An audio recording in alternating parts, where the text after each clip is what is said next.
আসসালামু আলাইকুম। Barishal dot news থেকে রাত ৯টার শীর্ষ সংবাদে আমি ফারহানা করিম তুলি। প্রথমে সংবাদ শিরোনাম, পরে বিস্তারিত। বরিশালে তেলের ট্রলারে দগ্ধ ৪ শ্রমিক বান ইনস্টিটিউটে ভর্তি। ভোলায় গরু চুরির অভিযোগে গণপিটুনিতে নিহত ২। বরিশাল নগরী ড্রেনের স্ল্যাব উধাও, পথই মরণ ফাঁদ। কিশোরকে কুপিয়ে জখম, পটুয়াখালী ছাত্রদলের ৩ নেতাকে বহিষ্কার, ৩ জনকে শোকজ। কাঠালিয়ায় ৩ ইটভাটাকে জরিমানা। পটুয়াখালীতে বিএনপি পন্থী ১১ আইনজীবীর বিরুদ্ধে থানায় মামলা। ঝালকাঠিতে দীর্ঘ ২২ বছর পরে জামায়াতে ইসলামীর কর্মী সম্মেলন। মির্জাগঞ্জে অপারেশন ডেভিল হান্টে মাদক কারবারি শ্রমিক লীগ নেতা গ্রেফতার। এতক্ষণ শুনলেন সংবাদ শিরোনাম, এখন বিস্তারিত। বরিশালে কীর্তনখোলা নদীতে জ্বালানি তেলে ড্রাম ভর্তি ট্রলারে বিস্ফোরণে দগ্ধ ৪ শ্রমিককে ঢাকার জাতীয় বার্ন প্লাস্টিক সার্জারি ইনস্টিটিউটে ভর্তি করা হয়েছে।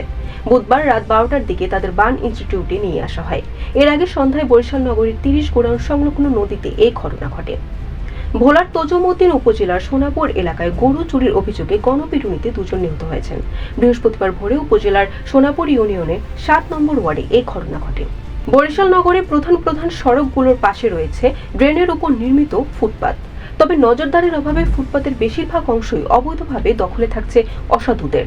আবার দখল হওয়া সেই ফুটপাতের মাঝে থাকা ড্রেনের স্ল্যাব উধাও হয়ে যাওয়ায় সাধারণ মানুষের চলাচল ঝুঁকিপূর্ণ হয়ে উঠছে। সাংগঠনিক শৃঙ্খলা ভঙ্গের সুনির্দিষ্ট অভিযোগের ভিত্তিতে পটুয়াখালীতে ছাত্রদলের ৩ নেতাকে বহিষ্কার করা হয়েছে। একই সঙ্গে ৩ জনকে কারণ দর্শানোর নোটিশ দেওয়া হয়েছে। বৃহস্পতিবার কেন্দ্রীয় ছাত্রদলের দপ্তর সম্পাদক জাহাঙ্গীর আলম স্বাক্ষরিত পৃথক বিবৃতিতে এ তথ্য জানানো হয়।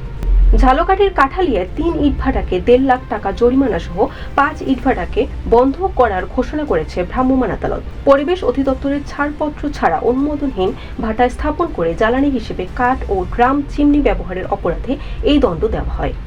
পটুয়াখালী জেলা আইনজীবী সমিতির নির্বাচনে সরকারি কৌশলী সহ জামায়াতে ইসলামী সমর্থিত আইনজীবীদের উপর হামলার ঘটনায় পটুয়াখালী সদর থানায় জাতীয়তাবাদী আইনজীবী ফোরামের ১১ সদস্যের বিরুদ্ধে থানায় মামলা করা হয়েছে। দীর্ঘ ২২ বছর পরে ঝালকাঠিতে বাংলাদেশ জামায়াতে ইসলামীর কর্মী সম্মেলন অনুষ্ঠিত হবে আগামী ১৫ই ফেব্রুয়ারি। এই উপলক্ষে বৃহস্পতিবার সকালে ঝালকাঠি প্রেস ক্লাবে সংবাদ সম্মেলন করে জেলা জামায়াত। পটুয়াখালীর মির্জাগঞ্জে পুলিশের অভিযানে অপারেশনের অংশ হিসেবে মাসুম খন্দকার নামে এক মাদক কারবারি শ্রমিক লীগ নেতাকে গ্রেফতার করা হয়েছে।